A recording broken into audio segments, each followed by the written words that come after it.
Well, welcome back, everyone. You know, President Trump promised a lot of things during his inauguration speech, and here to help us dissect that is Dr. Perry Bush. Welcome, Perry. It's good to be back with you, Chris, here in this new year. Yeah, it's good to have you. All right, so let's start with, let's say, the executive orders. So let's go to pardoning of the January 6th rioters. So let's start there.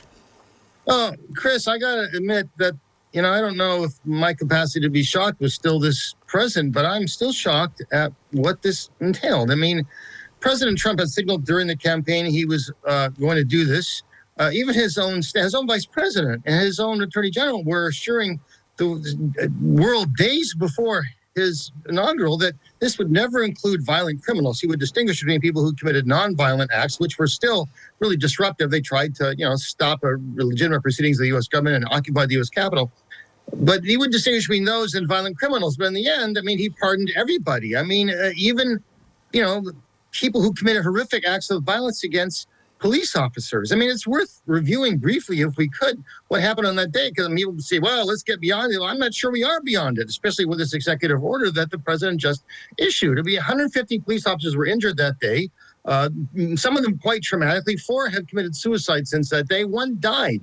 And yet, here are the people who committed these heinous acts, right, walking away free, right? And in fact, bragging about it, what they got away with now on social media. And yeah, Chris, this creates a whole series of really scary precedents, and can we just acknowledge this? First of all, I mean, here's a president who's campaigned on law and order. I mean, all these, he says violent criminals, and there are violent people who've come across the border. You know, there's a legitimate case for having them removed.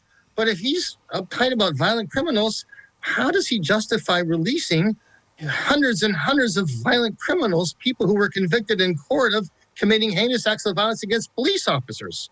Right? And where's his party standing in condemnation of this? This is a party of law and order. Where are the voices of Republican senators and congresspeople condemning this? I mean, just because, your president's taken the oath of office, do you silence your conscience? Is that what's happening? And there's also the scary precedent that these people are now removed. They're now released. They're going home to the home communities. Some are expressing remorse. Some just want to go back their lives. But a great many others appear to be a kind of, prepared to continue as a kind of vigilante groups on behalf of the president. I just want to say that you did mention a little bit, you touched on a little bit of immigration, which is in the news right now with the 14th Amendment. So explain on that one, touch on that. Well, the 14th Amendment of the United States Constitution, in order to clarify the status of recently freed enslaved people, it said that everyone born in the United States is a citizen, everybody. It didn't distinguish. In other words, we created birthright citizenship, which, by the way, is shared by like 30 other countries around the world. And the courts have consistently ruled on that this is pretty widely interpreted. They have agreed to a wide interpretation of this, exactly what it says. Anyone born in the United States, regardless of who your parents are, is a citizen of the United States. I mean, there was a case brought in the Chinese Exclusion Act of 1882.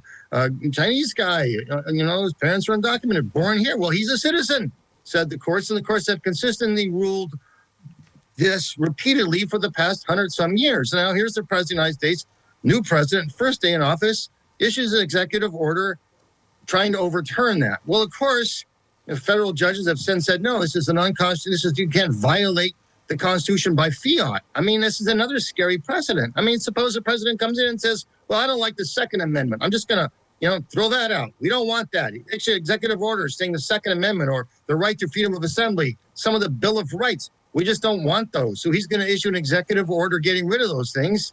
Well, I don't think any of us want to live in a nation where, presidents can do that. We elected a president in a democracy, not a king, not an authoritarian ruler. So, yeah, I don't think that will stand up to challenges by the court, not even the Supreme Court, who in other ways has shown, in some cases, at least especially some members of the Supreme Court, a lot of enthusiasm for letting for broad executive authority. I don't think the Supreme Court will let this stand. So, we'll see how it goes. Clearly, Chris, we're in for a rough ride. I mean, it'll be interesting. It'll be an interesting ride these next 4 years. Thank you so much for coming on the show today. I do appreciate that.